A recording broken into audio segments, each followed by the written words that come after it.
This is not good. This is not good at all. I'm disappointed. Like this. You see, my granddaughter, when it rains, you take me, when it rains, this gully becomes wider, bigger, and deeper. Grandfather, you are right. And if it continues, soon it will destroy that field and that road that is behind us there. I have heard some people making simple dams to stop erosion. And the dams are made out of rocks and branches of trees. Oh, but Gogo, don't you think we should do something about this? Stone and brushwood check dams help to reduce the speed with which water rushes down a slope during a rainstorm. This helps to prevent erosion and stops gullies from becoming worse. Check dams allow water to soak into the ground and help to recharge the water table in the area. These check dams have allowed fertile sand and silt to collect behind them, gradually filling the gully and reversing the effects of erosion. After some time, one can expand farming operations around the check dams by planting crops in the newly accumulated soil. The check dams provide more land on which to plant crops. Check dams made with stones or brushwood can be used in relatively small gullies that are less than 2 meters deep and 3 meters wide. Check dams should be built at an average of 5-meter intervals along the length of the gully, with smaller brushwood dams used upstream and larger stone dams further downstream.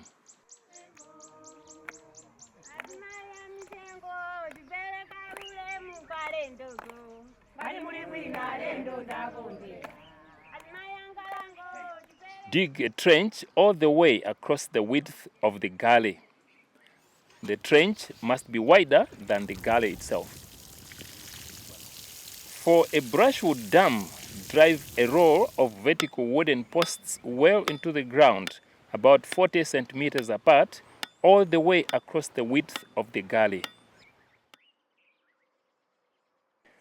Now, weave thinner branches through the posts to form a wall. Fill in the upstream space behind this wall with a thick layer of mixed soil and rough plant material such as vetiver. It is good if these stakes sprout and grow, as the roots will help stabilize the structure. But be careful not to use invasive plants. For a stone dam, fill the bottom of the trench with large hand-placed stones and gravel. Then pack the downstream side with large stones and the upstream side with the smaller stones and gravel to build a wall about 1 meter high. Include a lip at the center point of the stone wall. Once completed, spread a layer of sand on the upstream side or line with vegetation such as vetiver grass.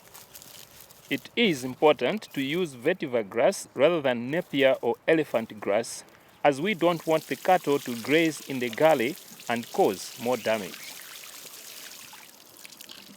Place a 2-meter wide apron of larger stones on the floor of the gully on the downstream side, particularly in places where the flow of water is strong, as this will prevent further erosion.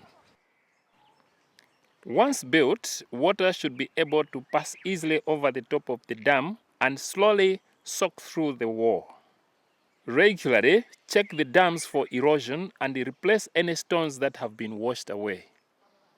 When the area behind the check dam wall has filled with sediment, the stone wall can be raised again and repeated to eventually reclaim the gully.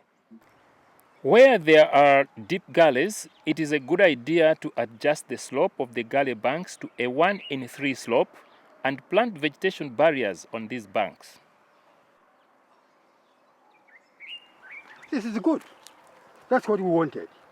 Now that we have built the check dams, the gullies will now slowly be filled up with the new soil on which we can now plant our crops.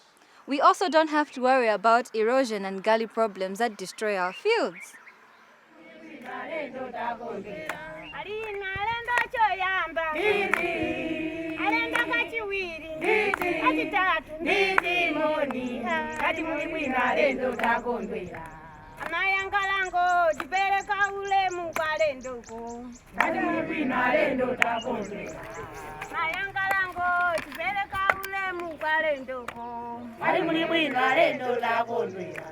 Inalendo choyamba